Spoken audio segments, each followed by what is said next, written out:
Beleza. Para vocês que estão nos acompanhando via o Facebook, nós já começamos. Eu vou entrar agora no YouTube. Ok, boa tarde a vocês que estão nos acompanhando pelo YouTube, pelo Face e pelo Zoom também. Nossa classe aqui chama Shabbat Shalom, uma jornada pelas Escrituras. Na última, nós falamos sobre Gênesis capítulo 5, a questão, o conceito da morte. E eu quero agradecer aí você que está compartilhando na timeline do Face, porque o próprio Facebook aí entrou em contato comigo falando que estourou a audiência da última live e eles deram até um bônus aí para eu impulsionar a página, e eu impulsionei e está batendo aí 5.000 visualizações ou até mais, e louvamos a Deus por isso aí. Então, vamos entrar em Gênesis, capítulo 6, que é a parte do dilúvio aí. Algumas perguntas que eu gostaria de fazer, o pessoal que está acompanhando via o Zoom aí também pode acompanhar ao vivo. Lembrando que a nossa transmissão na parte da tarde, ela sempre dá uma falhinha um pouco maior, tá? O pessoal que está aí no YouTube,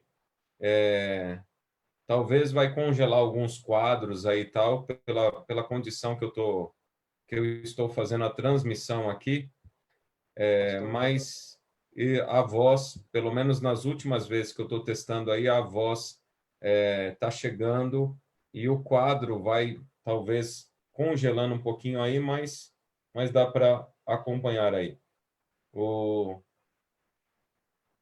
O Sérgio Orlando Manente entrou aí na nossa live. Obrigado, viu, Sérgio? Faz tempo que a gente não se vê. Saudades aí, hein? Ah, ok. Eu sempre cometo essa falha.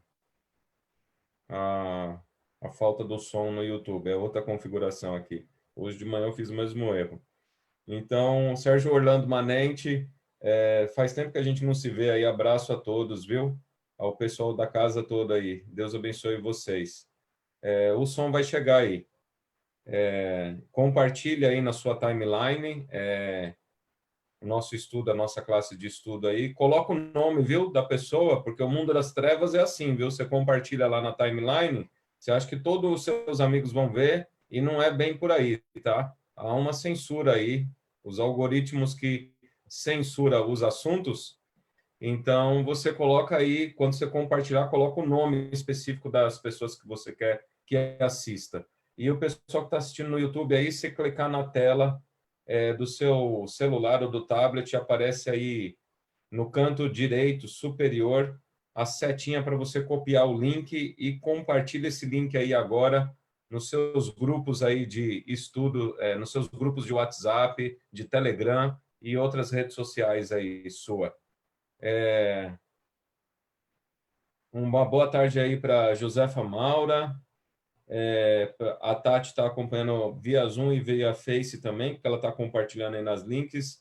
O Teixeira que entrou, boa tarde. A Simone, boa tarde, Simone. Deus te abençoe, viu? O Marlon também está compartilhando aí. O Wendel está aqui de casa assistindo também. E o Missaulino Neves, boa tarde para você também, viu, Missaulino? Se vocês tiverem Se vocês tiverem alguma dúvida a respeito do estudo, vocês podem colocar a sua dúvida aí nos comentários que a gente está acompanhando aqui, ok? Lembrando que no YouTube os quadros vão falhar um pouquinho, é normal nessa transmissão falhar um pouco o tipo de transmissão que está sendo feita, mas vocês vão ouvir, a voz vai chegar aí, tá? Vamos lá para Gênesis capítulo 6, que é o dilúvio. Vamos fazer uma oração primeiro para nós começarmos? Senhor eterno Deus, agradecemos a Ti por esta tarde que está nos concedendo e a oportunidade de estudarmos a Tua palavra neste momento. Pedimos que o Senhor, através do Teu Espírito, venha nos dar sabedoria, entendimento, discernimento a respeito da Tua palavra, capacidade para obedecê-la e ensinar outras pessoas, Pai. Pedimos que os teus santos anjos celestiais acampem-se ao nosso redor, nos protegendo e livrando-nos de todo mal. Dá-nos a tua graça, a paz, é o que lhe rogamos em nome do nosso Senhor e Salvador Jesus Cristo. Amém. Deixa eu fazer uma pergunta para você. Quando você pensa no dilúvio, você pensa assim, quanto tempo durou o dilúvio? Quanto tempo vocês acham que durou o dilúvio? Quem é que sabe me responder isso aí? 40 Prova- dias, 40 noites? Um ano Isso. só de chuva Um com ano. água? Ou 120 anos mais um ano? Então, a maioria tem os 120 anos da pregação que a gente vai ver, mas é pregação. O dilúvio, a maioria das pessoas pensam imediato no tempo da chuva, 40 dias e 40 noites, o qual a chuva caiu. Mas o dilúvio durou exatamente 360 dias, tá?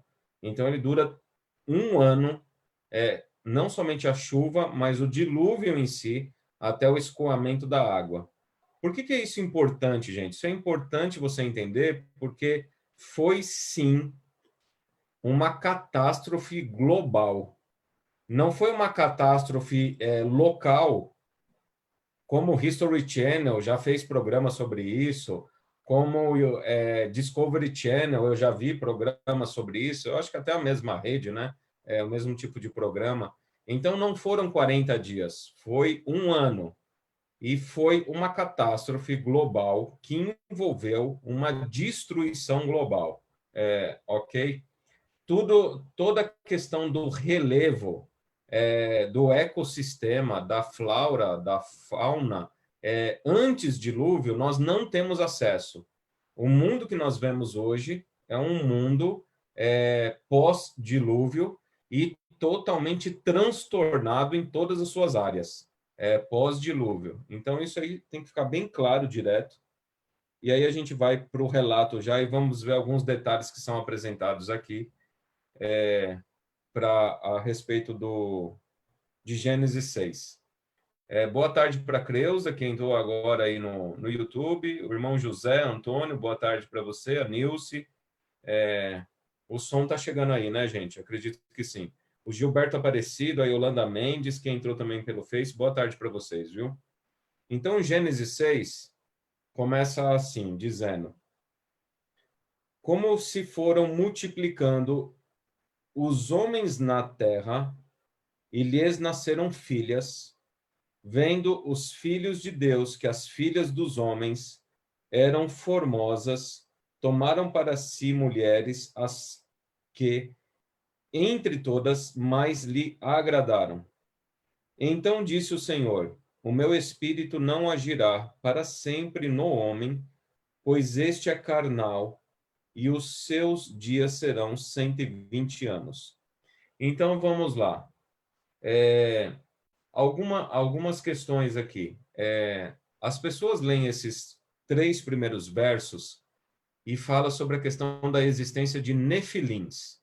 O que é nefilim? Nefilim é um tipo de interpretação bíblica que fala que anjos de Deus tiveram filhos com mulheres aqui, humanas, e nasceram os nefilins, que são os gigantes, que vai aí o Golias, por exemplo, os Enaquins, tal, que eram nefilins, que é uma mistura de anjo com ser humano.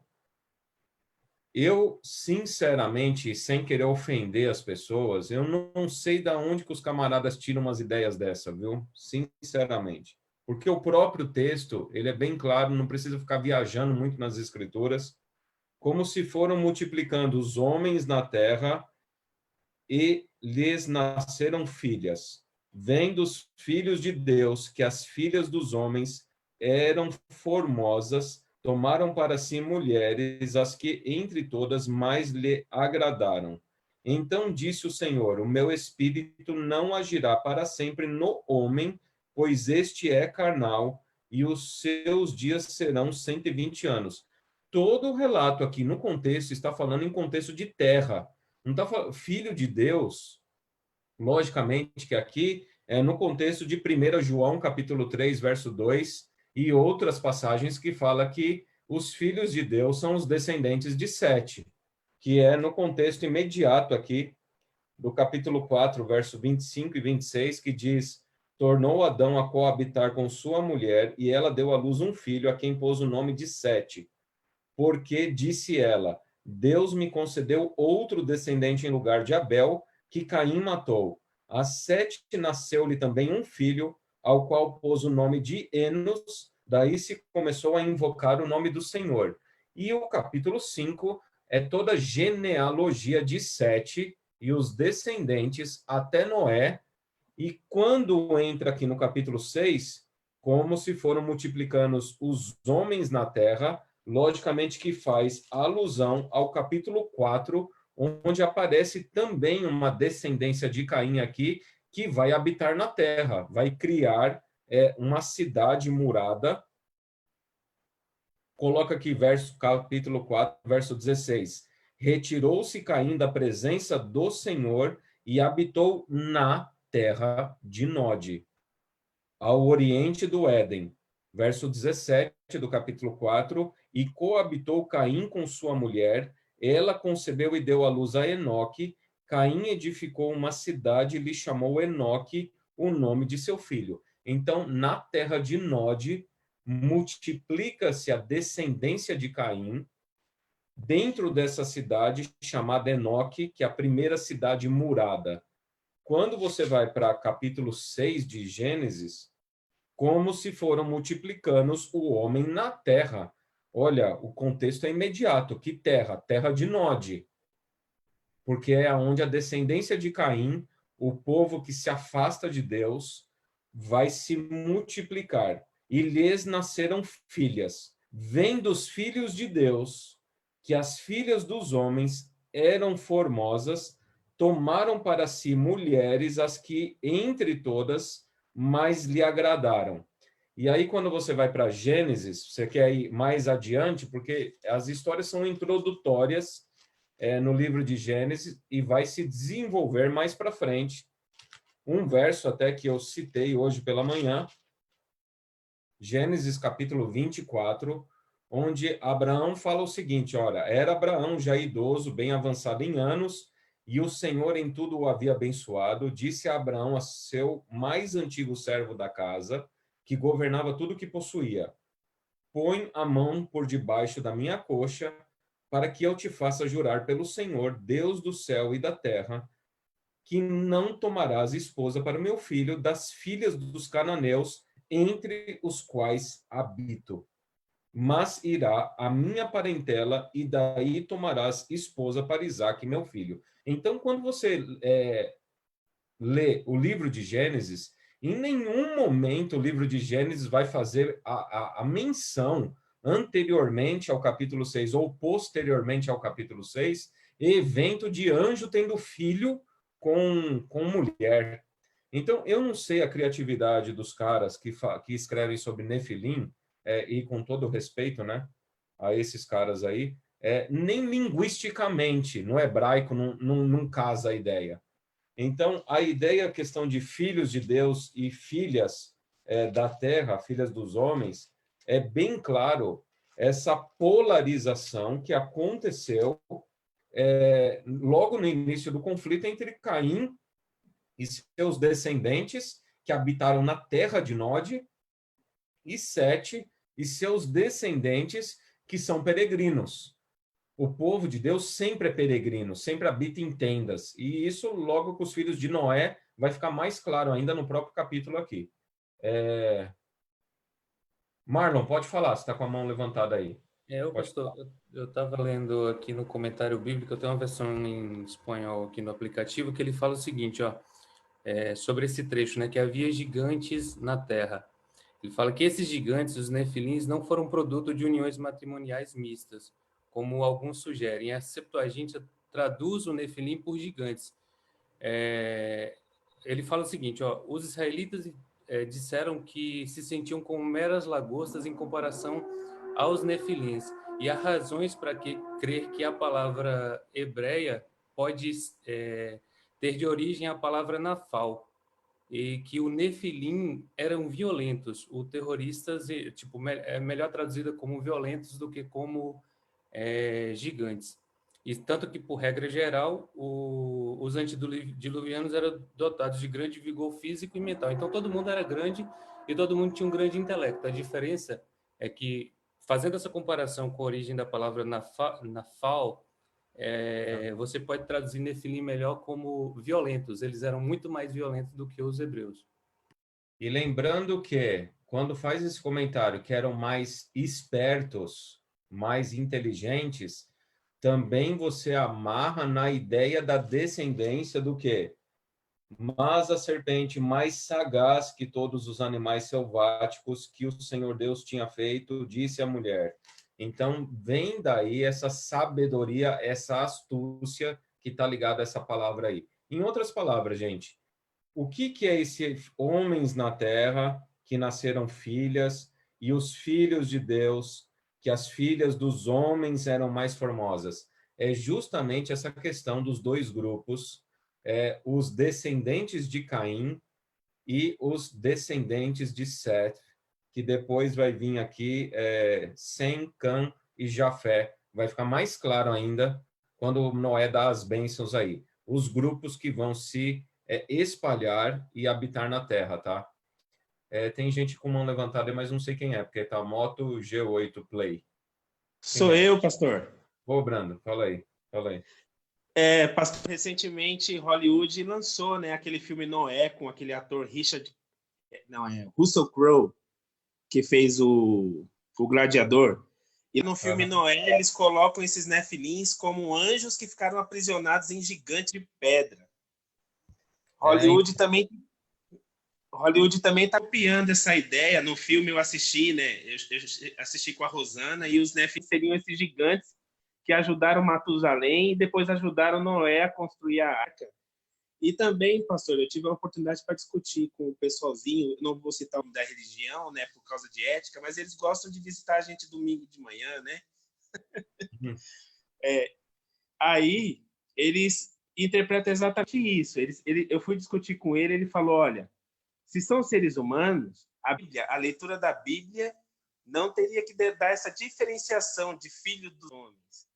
Mas aí, graças a Deus, que nem o pastor está falando aí, realmente há essa separação, né, entre filhos de Noé, os filhos de Adão, que são considerados filhos de Deus, e os Caim, que são considerados filhos de E na verdade, gente, essa dinâmica ela vai acompanhar ao longo da Bíblia inteira.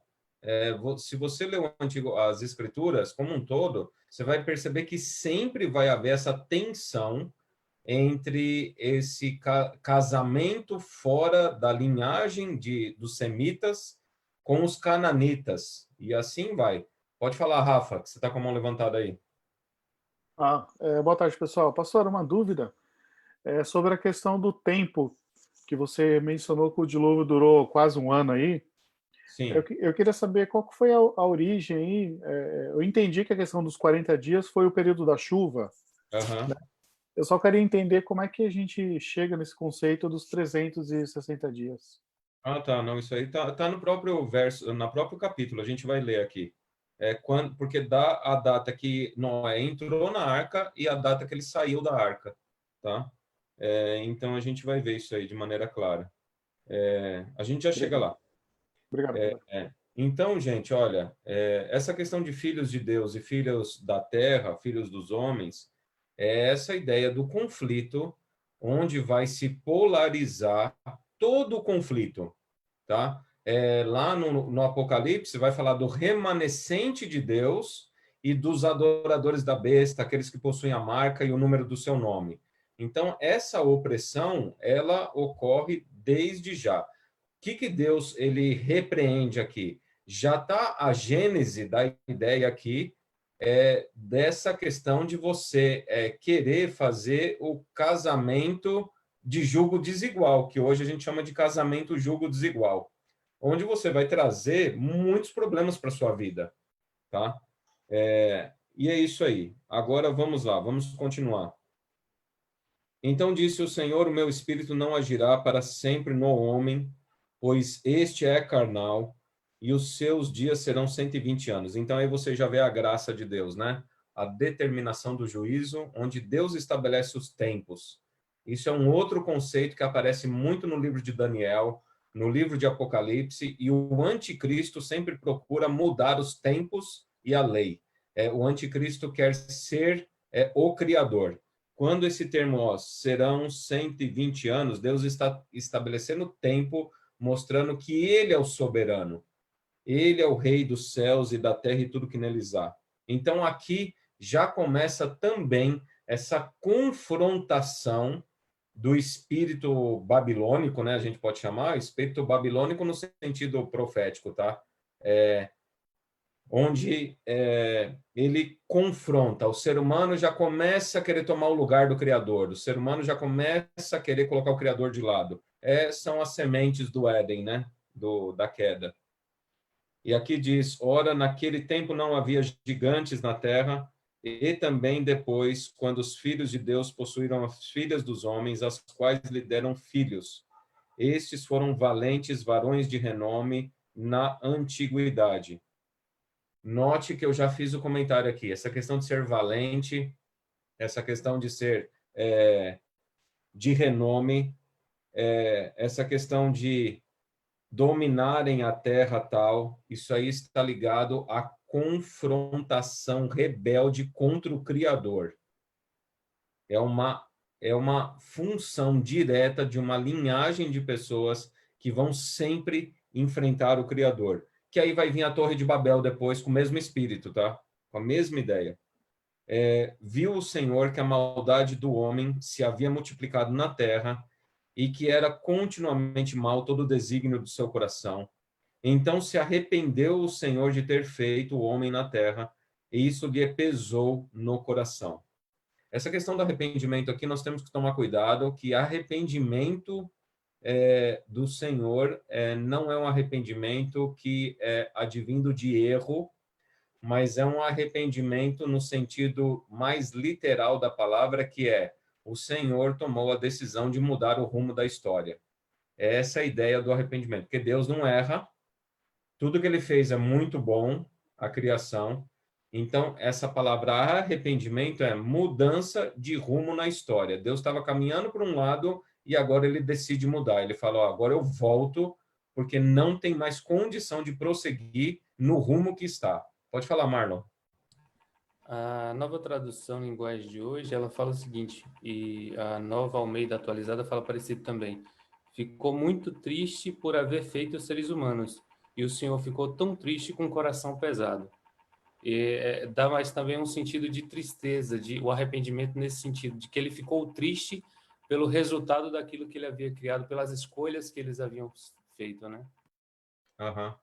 Olha, Marlon, pode colocar, mas aí está mais longe ainda do que eu falei, tá? Porque isso vai levar as pessoas, quando leem nessa versão, a questão de ligar arrependimento à tristeza. E quando a gente chegar mais para o final do livro de Gênesis, a gente vai falar sobre arrependimento, que é o último tema do livro de Gênesis, é arrependimento. Então, hoje, realmente se faz um paralelo cultural entre arrependimento e tristeza. Mas esse paralelo não rola, viu? Porque o arrependimento de Deus não gera tristeza. Arrependimento de Deus gera mudança de rumo. Então, Deus, o Eterno, ele virou e falou, não dá mais, o meu espírito não vai ficar mais lutando com esses carnais aí. 120 anos eu dei o tempo para eles. Se eles não mudarem, olha só, se eles não mudarem de rumo nesses 120 anos, quem muda sou eu. Eu vou mudar de rumo, eu vou acertar a situação. Mais essa ideia do arrependimento aí, tá? E aí vem o verso 8, que é um verso fantástico aí, né? Principalmente para aqueles que gostam de dividir tempo da lei e tempo da graça. E aí fica meio complicado o camarada explicar esse verso aqui. Ó. Porém, Noé achou graça diante do Senhor. A graça, ela sempre foi parte do relacionamento entre Deus e o ser humano. Principalmente é manifestada, porque a graça, gente, talvez ela não era perceptível antes da queda. Mas o ingrediente da graça, sendo o Criador, criando um universo para suas criaturas, e esse Criador disposto a se relacionar com as suas criaturas, isso já é graça, independentemente de haver queda ou não. Logicamente que a graça, ela adquire os seus contornos e o seu significado mais amplo e mais belo mais espantoso, né? Quando entra o pecado no mundo. Aí a graça, onde abundou o pecado, superabundou a graça, Paulo diz. Então, lá no relacionamento do Éden, lá quando na viração do dia, o Eterno vai atrás de Adão e Eva, naquela condição pecaminosa e destrutiva, ali já é manifestada a graça dele. A promessa do Messias, em Gênesis 3:15, já é manifestação da graça. O próprio nascimento, o próprio arrebatamento de Enoque, tirando aqui da terra, foi pela graça. Enoque andou 365 anos com Deus e ele foi pela graça arrebatado. Metusalém, o próprio nome, né? O nome Metusalém, avô de Noé, significa depois dele virá. Metusalém morreu no ano do dilúvio.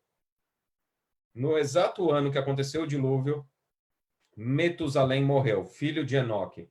Portanto, essa linhagem aí, Enoque, Metusalém, Lameque e Noé, era uma linhagem de profetas, porque o próprio Enoque mostra, é uma testemunha viva da salvação, do arrebatamento pela graça. O próprio Metusalém carrega no seu nome o juízo. Olha, depois de mim virá. Depois de mim virá. Lameque e Noé continua a linhagem dos profetas. E vamos adiante aí. Qualquer dúvida, vocês podem me colocar os comentários aí, tá? Eis a história de Noé. Noé era homem justo e íntegro entre os seus contemporâneos. Noé andava com Deus, assim como o seu bisavô Enoque. Noé andava com Deus.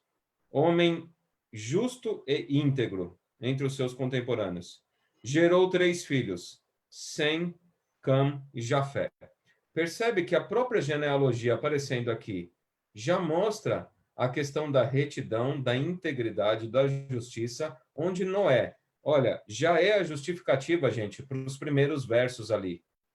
Que, volto a dizer, estou destruindo aí os argumentos desse negócio de anjo fazer filho com ser humano. Jesus mesmo falou lá no Evangelho que anjo não pode fazer filho com ser humano. Anjo não tem capacidade para isso aí. Não foi dado a eles a procriação. Anjo não se casa, nem se dá em casamento. Está lá no Evangelho. Mas eu quero seguir só o contexto aqui, para vocês perceberem que a Bíblia não tem muito mistério para ficar interpretando, não. O próprio fato de aparecer aqui a linhagem de Noé e junto com a linhagem falar que ele era íntegro e justo e entre os seus contemporâneos e que ele andava com Deus e ele gera 3 filhos, tudo isso é um reforço do quê?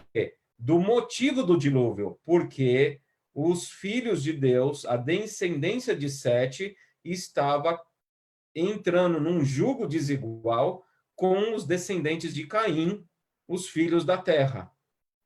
E aí essa mistura de gente, onde a adoração foi se diluindo, foi se perdendo, e Deus teve que intervir, porque cadê as testemunhas do Eterno? E o plano da redenção? Quem é que ia pregar? Quem é que ia testemunhar se começou toda essa bagunça aqui do jugo desigual? Vocês acompanharam a ideia aí, né? Qualquer momento vocês podem me interromper. A terra estava corrompida à vista de Deus e cheia de violência. Viu Deus a terra, e eis que estava corrompida, porque todo ser vivente havia corrompido o seu caminho na terra.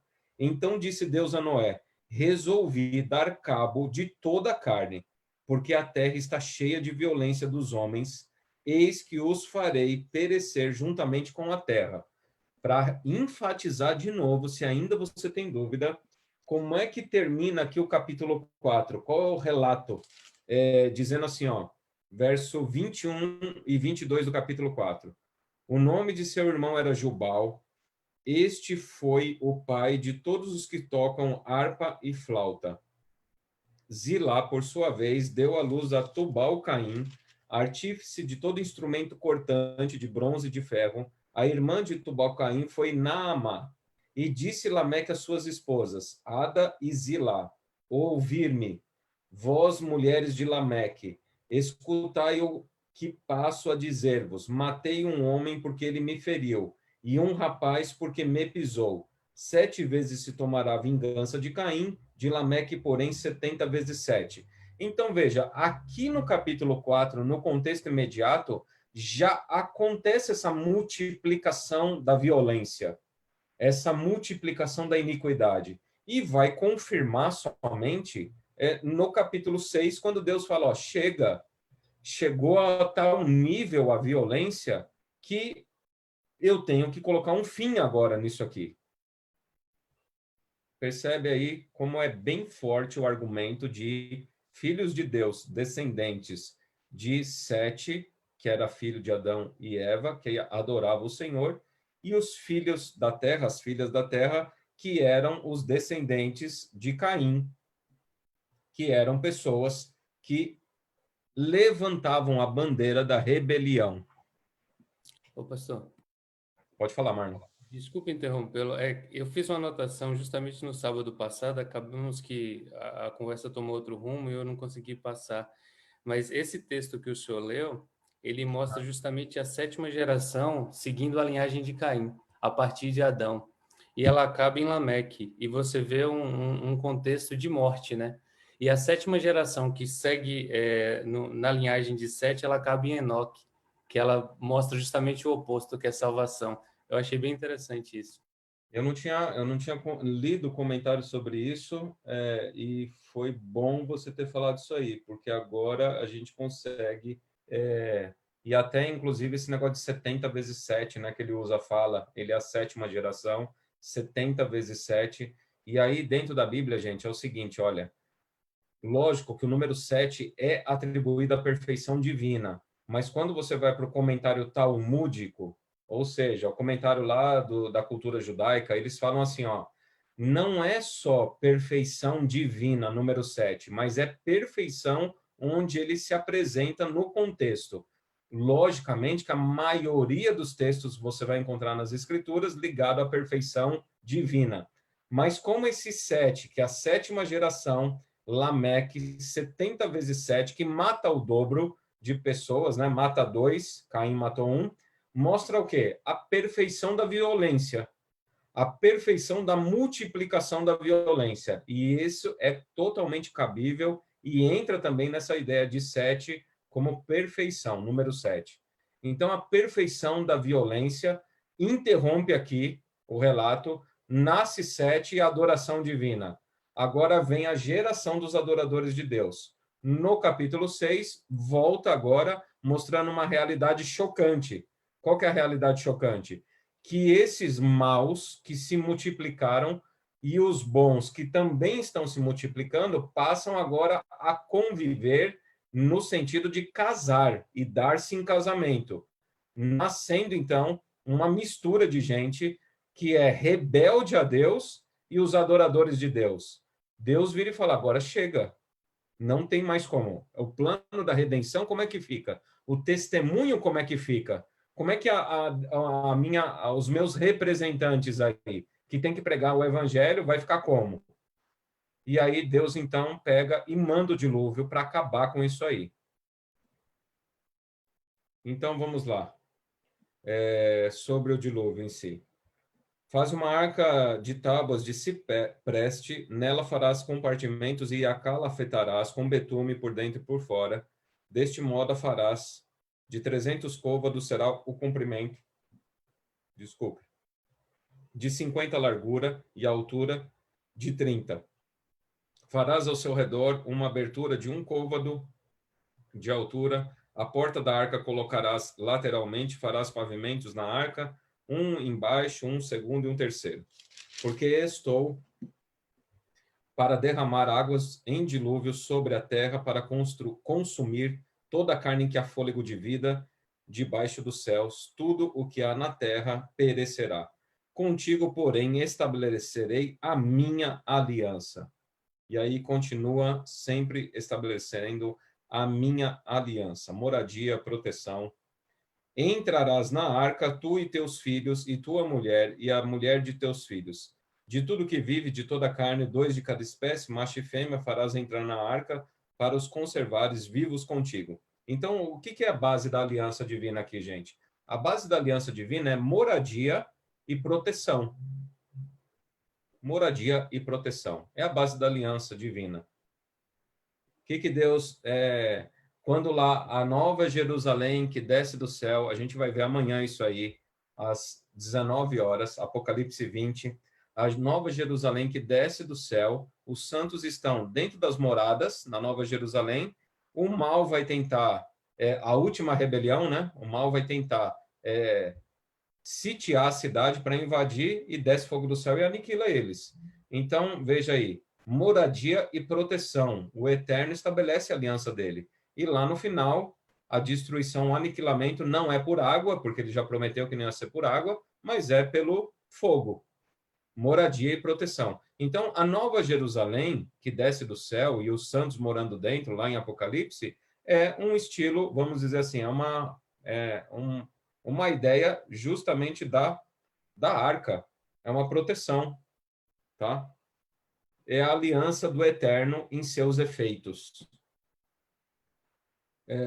Vamos dar um pulo aqui. Eu acredito que a maioria já conhece o relato de Noé, né? Bem famoso. Deixa eu ver aqui. O Rafa perguntou assim, aonde que a gente tira que é 1 ano? Então, no capítulo 7, no verso 6... Eu vou ler o verso 5 também, que eu quero fazer um comentário aqui. E tudo fez Noé segundo o Senhor lhe ordenara. Tinha Noé 600 anos de idade quando as águas do dilúvio inundaram a terra. Então, olha só, fez Noé, e tudo fez Noé segundo o Senhor lhe ordenara. Então, olha aqui para o pessoal aí que fica arrumando conflito onde não existe conflito. Que tipo de conflito eu estou falando? Entre a graça e a lei. Não existe conflito entre graça e lei, porque a lei mostra a função da graça e a graça mostra a função da lei. Noé era homem íntegro e justo, reto, e fez tudo o que o Senhor ordenara. E Noé achou graça diante do Eterno. Lembre-se que Deus, olha só o próprio relato, Deus aborda Noé primeiro, fala do livramento e depois ordena certos tipos de leis, construção da arca para preservação da vida, que ele cumpriu. Está falando aqui que ele cumpriu. Vamos lá para o Êxodo. Deus aborda as pessoas através do Êxodo, das pragas, tira essas pessoas, passa pelo Mar Vermelho e apresenta a lei depois as quais elas têm que obedecer. Você está compreendendo aí? A dinâmica é a mesma. Graça manifestada, libertação e apresentação da lei. Quando Deus fala assim, eis que vou fazer uma nova aliança com o meu povo de Israel. Não como a aliança que eu fiz lá no princípio, porque eles foram transgressores da lei. Eu vou, na sua mente imprimirei, eu vou tirar o seu coração de pedra e colocar um coração de carne. Na sua mente imprimirei as minhas leis. Ou seja, libertação, transformação, e aí apresenta-se a lei. A dinâmica da aliança é sempre a mesma, porque a aliança é eterna. A aliança é eterna. Quando chega em Apocalipse, capítulo 14, o que vai falar lá? Temei a Deus e dai-lhe glória, porque é chegada a hora do seu juízo. E adorai aquele que fez os céus, a terra, o mar e a fonte das águas. E aí vai mostrar o embate entre o bem e o mal, tal. E aí o que acontece? Quando Deus, logo no capítulo 15, também aparece o povo com um cântico de libertação. E aí, quando a gente estudou capítulo 15, cântico de libertação, capítulo 16, as pragas caem, capítulo 17, a primeira besta do mar morre, ou mostra o juízo sobre ela, melhor dizendo, capítulo 17. Capítulo 18, o falso profeta é revelado, no 18. No 19, que a gente estudou hoje, o falso profeta recebe o juízo, e é no próprio capítulo 19 que aparece agora as pessoas com atos de justiça. Então, vem a libertação das pragas e, no final, é apresentado os atos de justiça, um povo transformado na justiça. Então, a dinâmica da aliança é sempre a mesma. Liberta, conscientiza e coloca a lei, que é o processo de santificação. Jesus fazia isso com as pessoas. A mulher que ia ser apedrejada. Olha, estou te libertando. Ninguém te apedrejou, eu também não te apedrejo. Libertação. Porque Jesus poderia. Porque qual foi a frase de Jesus? Aquele que não tem pecado, atire a primeira pedra. Quem é que podia atirar a pedra? Ele, Jesus. Então, mulher, cadê os que te condenavam aqui? Ah, todos saíram, Senhor. Então, eu também não te condeno. Graça. Vá e não peques mais. Santificação. Apresentar. Ou seja, o adultério não foi passado em questão ali, a mão na cabeça. Foi a graça manifestada, o perdão, e vira para ele e fala, vai e não adultere mais. Então, o Eterno trabalha sempre da mesma maneira. A aliança dele é dessa maneira. Graça e lei sempre andam juntos. Ok, gente? Então, vamos continuar aí. Tinha Noé 600 anos de idade quando as águas do dilúvio inundaram a terra. Por causa das águas do dilúvio, entrou Noé na arca, e ele com os seus filhos, sua mulher, e as mulheres de seus filhos. Dos animais limpos e dos animais imundos, e das aves e de todo réptil sobre a terra, entraram para Noé na arca de 2 em 2, macho e fêmea, como Deus lhe ordenara. E aconteceu que, depois de 7 dias, vieram sobre a terra as águas do dilúvio. Aí vem o verso 11 de novo. No ano 600 da vida de Noé, aos 17 dias do segundo mês, nesse dia romperam-se todas as fontes do grande abismo e as comportas do céu se abriram. E houve copiosa chuva sobre a terra durante 40 dias e 40 noites. Agora a gente dá um pulo aqui, tá? Eu não vou ficar lendo o capítulo todo. A gente dá um pulo aqui, capítulo 8, versos 3, 4 e 5. As águas iam se escoando continuamente sobre a terra e minguaram ao cabo de 150 dias. No dia 17 do 7º mês, a arca repousou sobre as montanhas de Ararat, que é a Turquia, a atual Turquia. E as águas foram minguando até o 10º mês, em cujo primeiro dia apareceram os cimos dos montes. Então, vamos continuar lendo aí.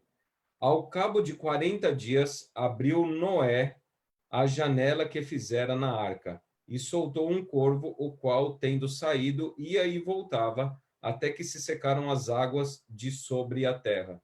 Depois soltou uma pomba, para ver se as águas teriam já minguado da superfície da terra. Mas a pomba, não achando onde pousar o pé, tornou a ele para a arca, porque as águas cobriam ainda a terra. Veja aqui, ó, a ênfase no verso 9. O dilúvio ainda não acabou, gente. Não foi só os 40 dias. O dilúvio ainda cobria a terra. Noé, estendendo a mão, estou no verso 9, tá? Gênesis 6. Tomou-a e a recolheu consigo na arca. Esperou ainda outros 7 dias e de novo soltou a pomba fora da arca. Verso 11. À tarde, ela voltou a ele e trazia no bico uma folha nova de oliveira. Assim entendeu Noé que as águas tinham minguado sobre a terra. Então esperou ainda mais 7 dias e soltou a pomba. Ela, porém, já não tornou para ele. Sucedeu que, no primeiro dia do primeiro mês do ano 601, está aqui, quanto tempo durou o dilúvio.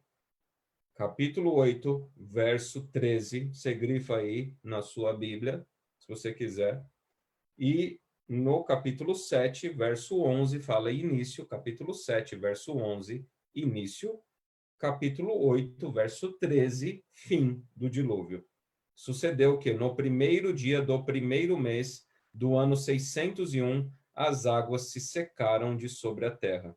Então Noé removeu a cobertura da arca e olhou, e eis que o solo estava enxuto. E aos 27 dias do segundo mês, a terra estava seca. Então disse Deus a Noé: sai da arca, e contigo a tua mulher, teus filhos e as mulheres de teus filhos. Os animais também saíram, tal, e saíram todos os animais aí, e é isso aí.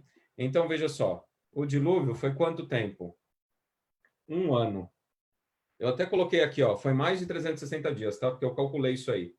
Foram 370 dias, igual a 1 ano e mais 10 dias. Lembrando que o calendário aí na época era calendário lunar, 360 dias, tá? Não 365 que nem o nosso.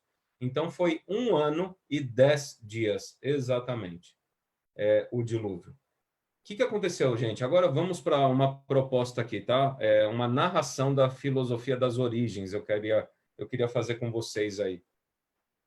Quando Deus criou a Terra tinha a sua parte seca e a sua parte, a terra, que nasceram as folhas, tal, parte seca, e os mares. Dentro do discurso criacionista, tá? De 7 dias literais da criação, nós acreditamos sim na Pangeia. O que é a Pangeia? Aquele termo científico lá que era unificado todos os continentes, e é dessa maneira que a gente acredita, tá?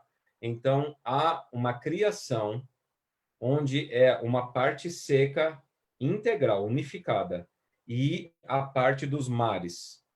Tecnicamente, a gente fala até que é o Oceano Pacífico, tá? E eu já vou explicar o porquê para vocês entenderem. Quando vem o dilúvio, vocês perceberam que eu li aqui a respeito do dilúvio?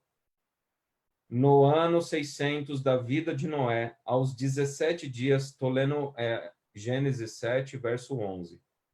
Nesse dia romperam-se todas as fontes do grande abismo e as comportas do céu se abriram. Então, dilúvio, gente, não foi só chuva. Dilúvio também foi água subterrânea que romperam-se do abismo e aí começa a subir água de baixo e água de cima, ok? Então, veja, qual que é a nossa ideia? Como é que é o nosso discurso a respeito do dilúvio? Imagina a Terra aqui, onde tem a parte seca e os mares, Oceano Pacífico. Para quem mentalizar aí o globo aí, vai ficar mais fácil. Quando vem o dilúvio, rompe-se os abismos da terra e desce água do céu. E aí a Pangeia, que era um corpo só de terra, começa a expandir.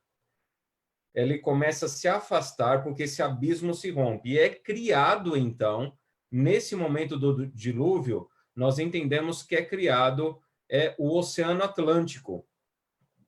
Da onde que a gente tira isso? Pô, pastor, mas que viagem tal, né? Oceano Atlântico tal. Porque se você ver aí, pesquisar na internet depois, você vai ver que existe uma divisão de placa tectônica bem no meio do Oceano Atlântico. Então, e as costas brasileiras com a costa africana, a costa norte-americana e a costa europeia, elas se unificam. Assim também do lado do Mar Índico ali, com a Índia e com a África, Madagascar, aquela região ali. Então, vocês conseguem compreender aí? Há um rompimento de abismo, há uma abertura onde a Terra, que era assim, ela começa a se expandir. A Terra era assim, ela começa a se expandir e ela aumenta até de tamanho, viu?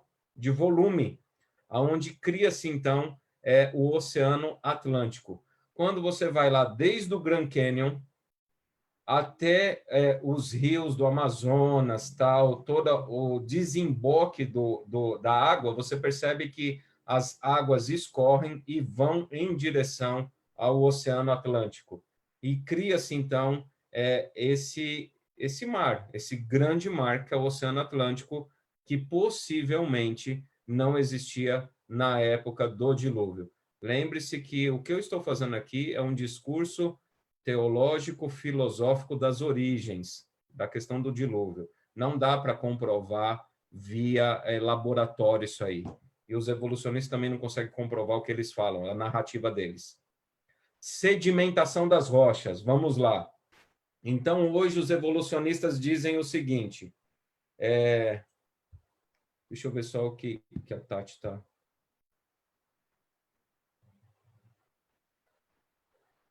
Tati, se você quiser colocar, pode colocar, facilita, viu? A visão aí do pessoal, por favor.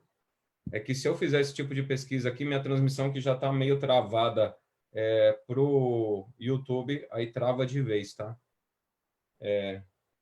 Mas se quiser compartilhar aí a tela, Tati, é isso aí, ó. Eu acredito que já chegou aí pro Face, já chegou, e vai chegar no YouTube daqui a pouquinho também. Tá travando as cenas do YouTube, mas vai chegar para vocês aí, eu sei que a minha voz vocês estão acompanhando. Então, essa é a ideia da Pangeia aí, ó. Veja aí, América do Sul e África, América do Norte, e essa divisão que fez no meio aí, o que que acontece? É onde as águas do dilúvio foram escoando. A água do dilúvio foi escoando para esse centro aí e criou-se então esse escoamento das águas do dilúvio aí. Vocês compreenderam então? O negócio foi muito, muito grande, muito grande. Não foi só chuva que caiu. Através aí existe uma tese de mestrado na USP de um geólogo adventista. Eu não sei o nome da tese, tá? Mas é doutor, hoje ele é doutor, Naor Neves. Doutor Naor Neves, ele fez uma tese de mestrado na área da geologia. Logicamente que ele não usa o termo dilúvio, tá? Mas ele coloca lá, né? Catástrofes globais na era tal. E aí o que que acontece? Há também grande saraivada aí. Satanás ficou com medo de morrer nessa hora aí, para vocês fazerem uma ideia. Ele achou que era o fim, que ia acabar a história. Aí você vira e fala assim: nossa, pastor, mas espera aí. Se foi nessa envergadura todo o dilúvio, como é que um barco construído por um homem ou pela família do homem ali, de Noé e seus filhos, como é que um barco desse se suporta toda essa calamidade aí? Aí o segredo está no capítulo 7, verso 16. Verso 16, 15 e 16. De toda a carne em que havia fôlego de vida, entraram de dois em dois para Noé na arca. Eram macho e fêmea os que entraram de toda a carne, como Deus lhe havia ordenado. E aqui é o segredo, né? E o Senhor fechou a porta após ele. Em outras palavras, quem é que deu a proteção aí? O Eterno. O Eterno fechou a porta. O Eterno circundou de proteção essa arca para sobreviver a essa calamidade aí. Então, quando há expansão e cria-se o Oceano Atlântico, todo o escoamento da água do dilúvio vai para ali e se acomoda ali. Aí eu estava falando sobre a questão das rochas. Aí hoje a galera fala lá, né? Os cientistas aí, pré-cambriano, cambriano. Aí eu não sei o nome desses negócios aí, viu? Eu não sou especialista nessa área, não. Mas eu tenho algumas argumentações contra isso aí. Aí o que que eles falam? Que esses assentamentos, a sedificação das rochas, eles falam que levou milhares e milhões de anos para ocorrer essa sedimentação. Quando você pesquisar aí no Google de maneira rápida, Grand Canyon, você vai ver lá que o Grand Canyon ele é todo marrom, mas tem aquelas faixas de cores diferentes nas suas montanhas, nas suas rochas. Veja bem, nós tínhamos realmente, nós que eu falo os criacionistas, tá? Os criacionistas tinham dificuldade muito grande em casar o discurso do dilúvio a realmente essas segmentações, né? Essas sedimentações, não segmentação, sedimentações das rochas, conforme era explicado pela filosofia evolucionista. Até que surgiu a questão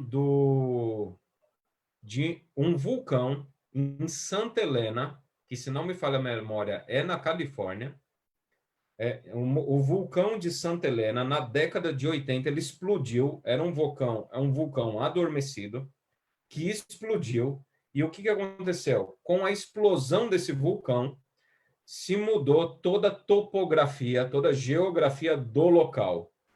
Então, árvores foram arremessadas, rochas foram arremessadas, tinha um lago próximo a esse vulcão de Santa Helena, e o que aconteceu? As árvores lançadas as árvores lançadas nesse lago. Então, algumas argumentações que os críticos ao dilúvio global falam. Você vai para o estado americano de... onde fica o parque de Yellowstone lá? Eu não sei que estado que fica. Eu acho que não é Califórnia, é mais para o norte lá. Quando você... É muito próximo, né? Um parque central. Eu não sei onde fica lá, mas é famoso esse parque aí, até por causa do filme 2012 aí. Eles pegavam e falavam o seguinte, olha, como é que houve um dilúvio global? Olha a argumentação deles, porque nessa floresta de árvores petrificadas, eles constatavam que as árvores estavam na vertical. Então, a argumentação do pessoal da evolução falava assim, ó, vocês aí, criacionistas que acreditam em dilúvio global, como é que uma árvore para no sentido vertical? Porque se teve dilúvio, a árvore boia. Ok? Então ela boia, então ela teria que ser petrificada no horizontal. E aí o que acontece? Realmente eram argumentos que não se tinha resposta. Ficava quieto. Até a explosão do vulcão em Santa Helena. Porque o que aconteceu? Quando esse vulcão arremessou árvores para dentro de lagos, se constatou que meses depois, as árvores que foram repentinamente lançadas para dentro do lago, elas foram arrancadas com raiz e tudo. E ela boiava realmente, só que as raízes ainda estavam vivas, começava a absorver a água, e aí, com o peso da água absorvida, as árvores começaram a afundar na vertical. Isso aí deu uma luz para a galera da criação. Falou assim, olha, tá aí uma resposta. É lógico que foi petrificado as árvores, porque se o dilúvio durou 1 ano para as águas escorrerem, significa que para as águas escorrerem, significa que aquelas árvores que estavam boiando, elas sugaram as raízes, as águas, e elas começaram a descer, e elas permaneceram no vertical, e não no horizontal, e se petrificou conforme as florestas lá petrificadas. Daí começou, então, a um entendimento melhor e um discurso melhor a respeito do dilúvio global.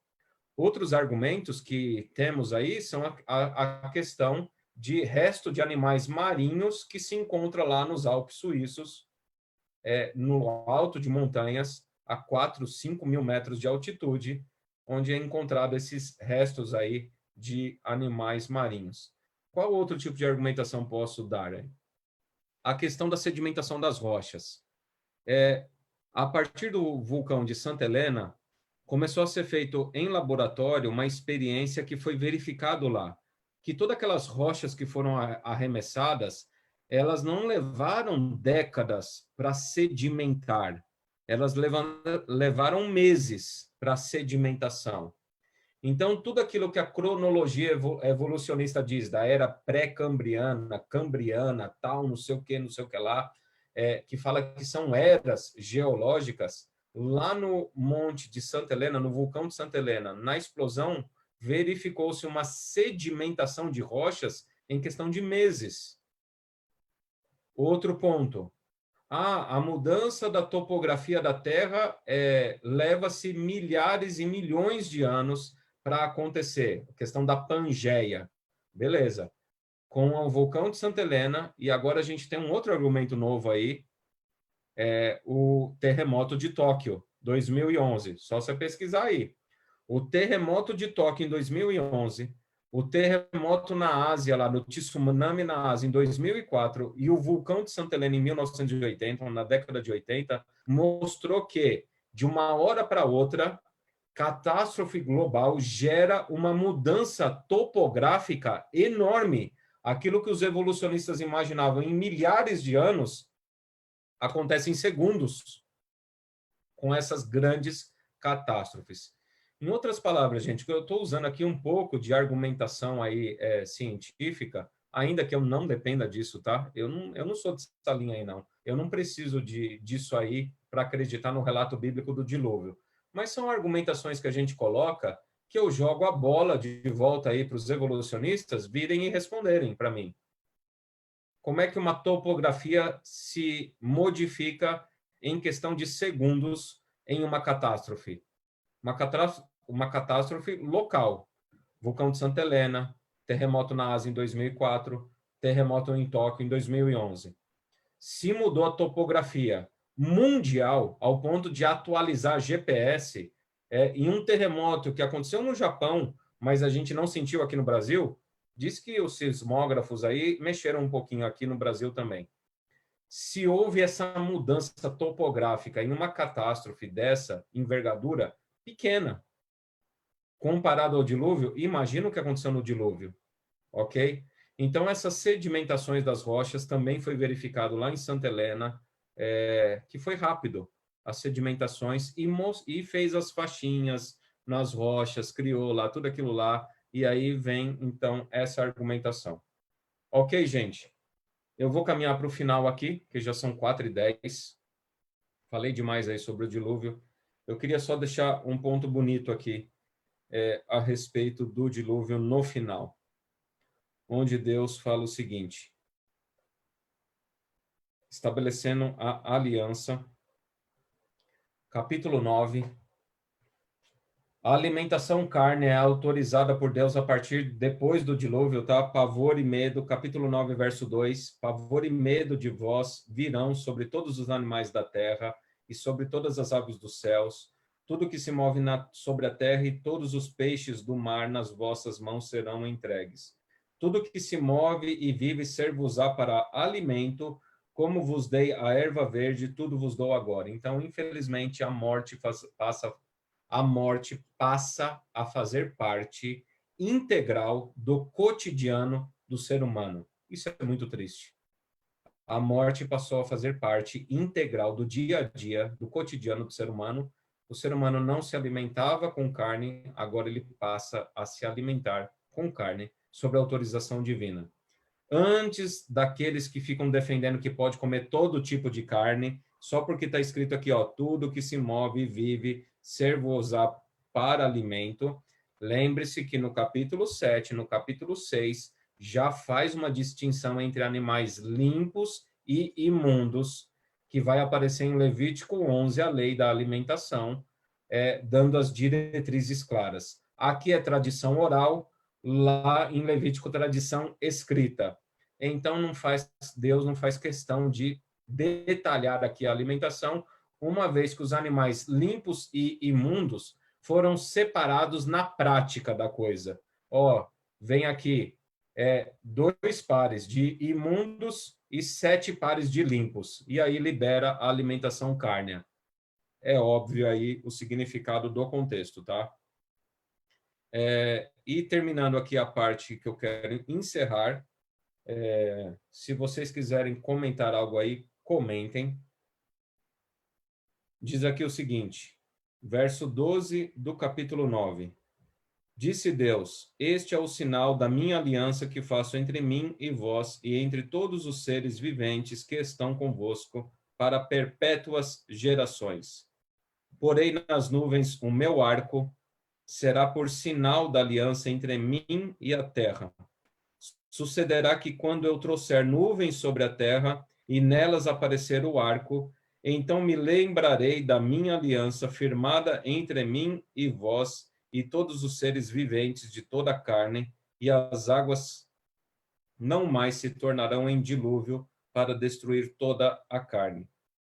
O arco estará nas nuvens, vê-lo-ei e me lembrarei da aliança eterna entre Deus e todos os seres viventes de toda a carne que há sobre a terra. Então, a aliança de Deus, primeiro, é global, não tem essa aliança para um povo específico e para outro povo não tem aliança. A aliança é oferecida global. Agora, nem todo o globo vai aceitar a aliança.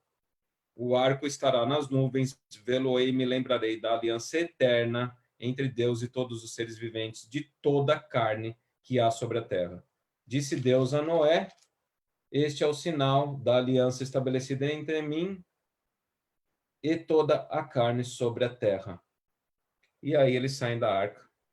Aqui mostra a graça de Deus. Eu fico assim, é emocionante até ver esse carinho de Deus como o Eterno cuida. Ele fala assim, olha, vou colocar um arco na terra. Eu já falei em outros, né? Em outros momentos. Aqui, a palavra arco não é arco-íris, gente. Lógico que é o arco-íris, né? Que vem aí, por paralelo, a gente entende o arco-íris, principalmente que está ligado a nuvens, tal, de chuva. Mas a palavra arco aí é arco de guerra. O arco de guerra é colocado no céu. E quando vem as nuvens, então o meu arco vai fazer com que eu me lembre que eu já fiz um juízo global e aniquilei essa raça má. Então o arco, gente, é já uma prefiguração do Messias. Por quê? Porque é através da morte do Messias que é possível o estabelecimento da aliança. O arco, ele está voltado para cima. Quando você vê o arco-íris lá, imagina um arco de guerra. O arco está apontando a flecha para o céu. Ele não está apontando a flecha para a terra. Então, o arco do Eterno apontado para ele mesmo, ou seja, a aliança que o Eterno faz com os seres humanos, por todos os seres humanos, é uma aliança que compromete a própria vida do Eterno, onde ele se manifesta na pessoa do Messias e morre na cruz do Calvário. A aliança só é possível porque o Eterno, ele se sacrifica por mim e por você. E isso é muito bonito. Outra coisa bonita do texto é que fala, quando aproximar as nuvens, você vai olhar para o arco e vai entender que o mundo não vai acabar por água. Você imagina, usar uma palavra da moda aí atual, né? A situação pós-traumática de um evento catastrófico desse. Então, Noé e sua família estavam passando por uma situação pós-traumática grave, e Deus fala assim, ó, vou colocar um arco que quando você olhar para o céu e ver nuvens, não se preocupa. O mundo não vai acabar dessa maneira mais. Eu não vou fazer mais isso. A graça, o sacrifício, o amor, a aliança é fantástico nesse texto, a despeito das mudanças geológicas, a despeito da mudança, como eu disse, né, existencial, de condição de existência, onde vai se alimentar de morte agora, uma vez que não tinha esse tipo de alimentação.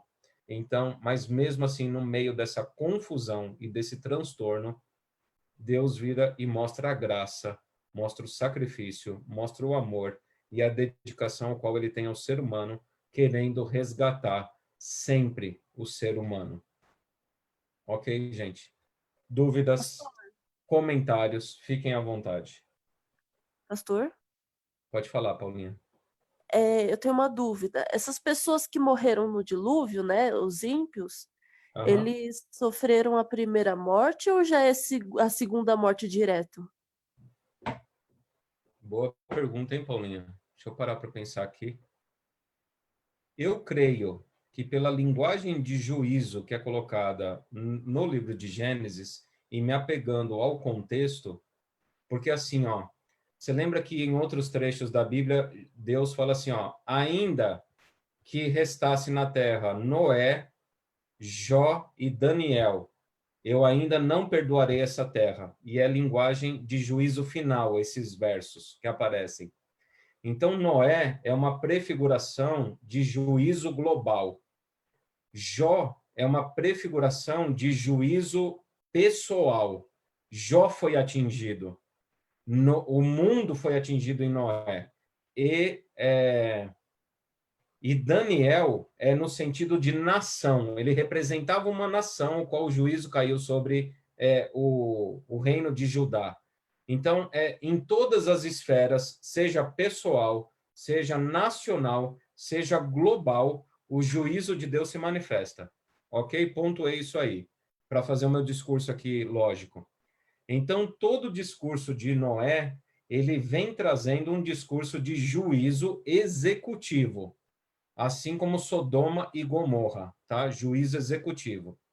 E assim como Sodoma e Gomorra, como diz no livro de Judas, assim como Sodoma e Gomorra são exemplos para o juízo final, o dilúvio também é exemplo para o juízo final. Logo, raciocinando dessa maneira, creio eu que não há essa questão aí, o juízo executivo foi definitivo. Eles não ressuscitam. Lembrando que Abel e sua geração, que está elencada aqui na cronologia, esses vão ser ressurretos, tá? Por isso que está até o nome na Bíblia ali, tá? Então, eles estão selados para a ressurreição. Agora, se os antediluvianos vão ressuscitar, os condenados mesmo, a descendência de Caim, difícil afirmar, hein? É um discurso que vai gerar discussão aí, tá? Eu teria que conversar com outras pessoas aí para ver, ler. Mas, na minha cabeça, eu acho que o juízo executivo já veio. E os de Deus estão selados para a ressurreição. Com essa ideia que foi o juiz executivo mesmo, dá para entender por que Satanás teve tanto medo, né? Ele deve talvez ter Exatamente. pensado, pronto, acabou, é meu fim de fato. É isso aí, exatamente. Enfim, são argumentos, tá, Paulinha? Mas são argumentos, tá, teológicos. A área de ciências humanas é assim. Eu desenvolvi nesse argumento meu agora aqui uma linha de pensamento. Outras pessoas podem falar diferente, tá? Enfim, é isso. Não quis afirmar categoricamente aqui, em outras palavras, tá? A respeito disso. É só um pensamento aí, uma ideia. Mais alguém quer pontuar aí alguma coisa? Senão a gente vai para a oração final.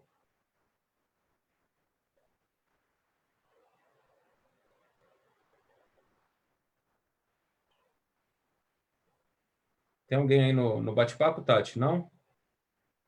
Não, pastor. A gente só tem que dar um tempinho aí, por favor, porque o pessoal que assiste pelo YouTube tem um delay aí de uns 50 segundos. Ruth comentou aqui, gostaria que o senhor comentasse sobre o arco-íris. Só que eu acho que por causa do delay, quando ela escreveu isso, logo depois eu acho que eu fiz o comentário. Então, eu acredito que já está a resposta, né, Ruth?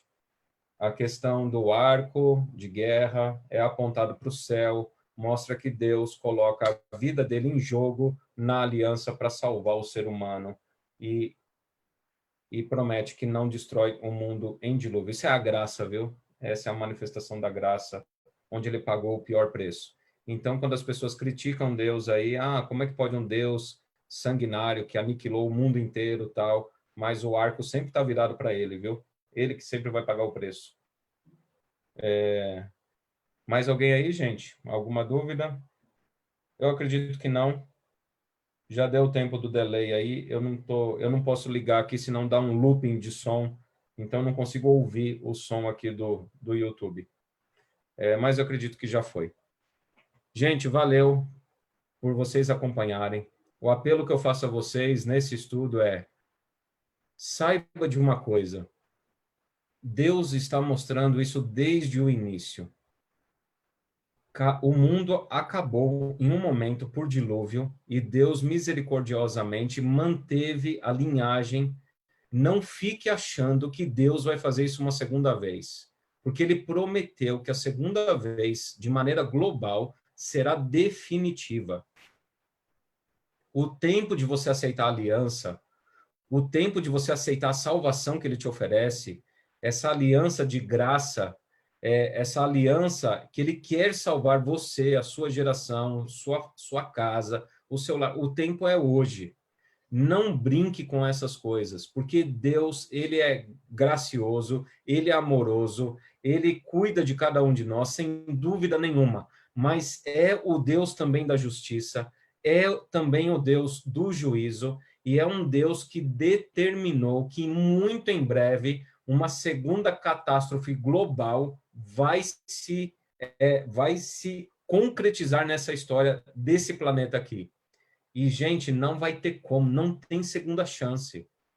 Não tem segunda chance depois do milênio, é o tema de amanhã que a gente vai estudar. Não tem segunda chance para um grupo de pessoas específico, não tem. A sua chance é hoje. E é isso que as pessoas devem se conscientizar. E olha, quando você estuda, entra aí nos sites, você vai ver programas sobre catástrofes globais, quantas vezes a Terra acabou, tal. Aí vem as discussões, né? Porque a Terra está cheio de... a Terra, gente, está cheio de impacto de meteoros. O Golfo do México, o maior meteoro que caiu foi no centro do continente africano. Nós temos aqui no Brasil também regiões que teve impacto de meteoros, grandes meteoros. Mas os evolucionistas dizem que é esse processo de evolução, tal, não sei o quê. E eu falo para você, ó, foi o dilúvio. Tudo isso aí foi o dilúvio. Então, hoje, a gente vê tantos argumentos aí, com a evolução até da tecnologia, da ciência, tal, esses satélites. Pode falar, Brando. Eu acompanho o trabalho dos arqueologistas adventistas lá no deserto do Atacama, lá no Chile, né? Uhum. Onde eles encontraram ossadas de baleia no meio do deserto. Eles encontraram inúmeras. E a gente fica se questionando assim, né? Como que essas baleias, né, um animal que deve pesar aí 5, 6 toneladas, como é que uma baleia dessa foi parar no meio daquele deserto, intacto a carcaça? Uhum. Né? Então, só o dilúvio para explicar uma coisa como essa, né? É o que eu comentei, né? Os animais marinhos em altitudes aí enormes, tal. Então, veja, Deus está dando chance para nós nos arrependermos hoje. Deus está apresentando evidências suficientes, sabe? Não que ele vai dirimir qualquer dúvida, ele não vai eliminar qualquer dúvida, porque também é pela fé o negócio, sabe? É você acreditar na palavra. Deus não vai trazer Noé aqui para conversar com a gente, falar, ó, eu passei pelo dilúvio, tá? Ele não vai fazer isso. É porque nós temos que acreditar na palavra. A palavra é o caminho, sabe? Você acreditar no relato bíblico. Então, ainda que os caras eles podem usar um monte de argumento, mas eu percebo que os argumentos eles vão se enrolando cada vez mais. E aí tem que fazer adaptação ao discurso, tal. Na Bíblia não tem adaptação, é o que é. E cada vez que aparece uma evolução tecnológica, uma evolução científica, corrobora para o relato da criação, para o relato do dilúvio. Então acredite nisso. Acredite nisso. E eu falo para você, ó, eu fui de berço ateu e eu falo com consciência do negócio. O discurso ateu não emplaca. O discurso ateu filosófico não fecha. Ele não fecha. Ainda que tenha uma aparência de racionalidade, de academia, tal, não sei o quê, eu falo porque eu vivi. Não fecha a conta. Não bate a conta no final. Então, veja, creia. Veio uma catástrofe global em certa altura da história desse universo. Vai vir uma segunda. E quando vier a segunda, não tem outra chance. Deus é gracioso, Deus é amoroso, Deus é longânimo, ele estende a misericórdia dele ao máximo, mas vai chegar uma geração que ele fala, chega, chega. Assim como ele falou com a geração do dilúvio, ele vai fazer no final, chega. Nossa missão, portanto, é pregar o evangelho, anunciar esse evangelho, mostrando para as pessoas que Deus arrumou mais do que uma arca. Deus arrumou o próprio filho dele, que se fez carne e habitou entre nós, e somos salvos através do filho dele. Então, Deus não construiu uma arca, gente, Deus construiu o próprio filho. Construiu, estou falando linguagem metafórica aqui, né? Pelo amor, hein? Não vai falar que aí que o pastor Alexandre está falando que Deus criou o filho. Linguagem metafórica aqui. Jesus veio e construiu uma porta de salvação para mim e para você. Então, aceite isso aí. Declare isso aí e pregue para as pessoas enquanto é tempo. Porque vai chegar um momento, do mesmo momento que fechou essa arca, ele vai fechar outra porta. Como ele fechou a porta da arca aqui, ele vai fechar uma porta da graça lá no céu. E aí já era. Aí já era. É tarde demais. Que Deus abençoe vocês. Compartilhe aí na sua timeline. Inscreva-se no YouTube. Eu agradeço aí pelas inscrições, viu? Nós estamos aí saltando 50 inscrições na média aí. A cada 2, 3 dias bate 50. Lembre-se que a nossa meta é chegar no 1000. Por que 1000? Já expliquei várias vezes a questão de poder fazer lives com celular, que o YouTube não permite. Aí eu fico até amarrado dentro de casa. A minha preocupação é quando eu sair, é que há igrejas que fazem transmissão, outras não. Não tem equipamento. Mas a gente quer continuar compartilhando informação com todo mundo aí, depois do isolamento. O Kleber Roman, só para fechar aqui, o Kleber Roman falou que um grupo ressuscitou quando Cristo ressuscitou. Lá ele está citando possivelmente Mateus capítulo 27, ele não citou, Mateus capítulo 27, versos 51 e 52, que fala que quando Cristo ressuscitou, homens de Deus ressuscitaram junto com ele e foram para o céu. Mateus capítulo 27, versos 51 e 52. Kleber, como não fala quem ressuscitou ali, não dá para a gente afirmar categoricamente que os antediluvianos salvos ressuscitaram naquele momento. Não dá. Enfim, isso aí fica lá quando Jesus voltar, a gente pergunta para ele, viu? Porque não está revelado, tá? Então vamos fazer uma oração aí. Tati, faz uma oração para nós, por favor. Só um pouquinho, chegou uma pergunta aqui. Antes do dilúvio, a população era grande? Resposta, sim, muito. Pelas dimensões da arca, percebe que eram muito grandes. Tal qual nossa era, não. Eles eram muito maiores. As pessoas viviam até 900 anos. É isso aí que está escrito na Bíblia, até 900 anos. Então, a longevidade, a questão física, apareceu aqui, né? E os gigantes, né? A questão física antediluviana não tem par, ou seja, não dá comparação. A arqueologia nunca vai achar nada sobre coisas antes do dilúvio, porque foi enterrado, soterrado, tá? Acha-se animais aí, tudo. O que acha é que Deus permitiu que ache para se lembrar do dilúvio. Mas a questão de seres humanos, dificilmente. Os gigantes que o Henrique Mena perguntou agora aí, e outros aqui também no comentário, o que é isso aí? Carga genética, gente. Noé e seus filhos são antediluvianos que sobreviveram. Então, veja, conforme eles vão crescendo e se multiplicando, essa carga genética vai sendo acompanhada aí, tá? Dessa questão de estaturas enormes.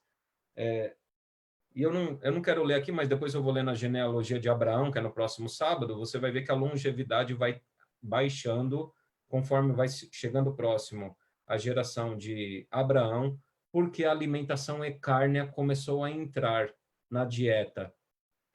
É sabido hoje pela própria área da nutrição que uma pessoa que exagera na alimentação cárnea, ela diminui a longevidade dela, porque o nosso sistema digestório, ele é formado para digestão de alimentos não cárneos. Começa pelos dentes, né? Você não tem dente igual de tigre, de leão, começa pela própria dentição, que já não é preparada para mastigação cárnea. E aí fora estômago, intestino, tal, que a carne é agressiva ao ser humano. E a alimentação vegetariana é mais tranquila para o nosso organismo. Então, o fato de perder essa longevidade é por consequência da liberação que o Eterno colocou na alimentação cárnea. Daí vem um negócio também que Deus prometeu que não acabaria o mundo com o dilúvio, mas Deus teve que também enfraquecer geneticamente e fisicamente o ser humano, porque os homens eram, como é que diz lá? Eram varões valentes, sábios e astutos, né? Então Deus teve que dar uma freada nisso aí também, nessas características. E aí ele conseguiu, então, prover o segundo plano aí da aliança que vem através de Abraão, que é assunto para outro dia. Ok, gente? Tati, ora para nós, por favor. Oremos, então. Querido Deus, muito obrigada por mais um sábado. Senhor, muito obrigada por esse dia, pela oportunidade de estarmos conectados contigo, estudando a tua palavra. Muito obrigado por essa classe bíblica, que nós possamos estar cada dia mais abertos a receber a sua palavra, nos capacite cada dia mais e também nos motive a passar para frente essa mensagem de amor, Pai. Perdoe os nossos pecados, nos dê uma feliz semana lá da nossa família, nos proteja de todo mal. É o que eu lhe peço e agradeço, em nome de Jesus, amém.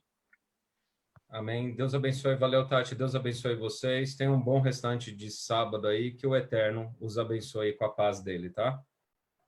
Tchau, gente. Valeu. Valeu, pastor. Obrigada. Falou. Tchau, tchau, gente. Obrigado, pastor. Valeu, gente. Obrigado aí, viu? Pela presença aí e compartilhem aí, viu? Nas redes.